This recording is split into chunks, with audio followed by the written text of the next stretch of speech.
वयं देवान आयुः प्रतिरन्तु जीवसे अन्कुर्वयानि विदाहुमहे वयं भगं निकमदितिं दक्षमाश्रिदम् ओयोमरं वरुणागु शमोमशिना सरस्वती नः शुभगामयस्कर तन्नो वातो मयो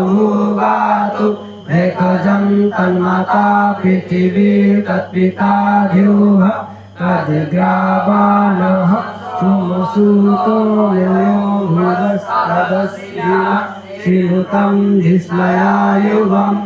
तमिशानं जगतस्तस्थुखस्वति धियं जिन्महो मनसे हुमेवरम् उत्थानो यथा वेदसामसद्विदे रक्षिता पायुरोधतः स्वस्ति स्वस्ति न इन्द्रो विदस्वाः स्वस्ति न पूषा विश्ववेदाः स्वस्ति न ताक्ष्यो अरिष्टनेमिः स्वस्ति न बृहस्पतिर्दधातु विशुदस्वा मरुतः विश्वमातरः शुभं यवानो विदधेतु जग्मयः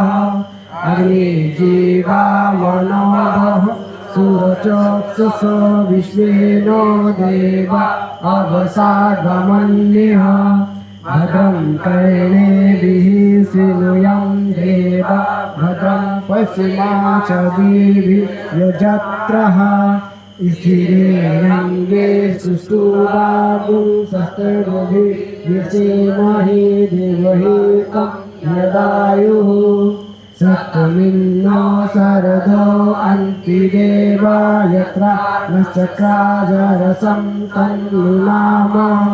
पुत्रासो यत्र पितरो भवन्ति मानो मध्यारिरे कृतायुगन्तोः अदितिर्अदितिरन्तरिक्षमदितिर्माता स पिता स पुत्रः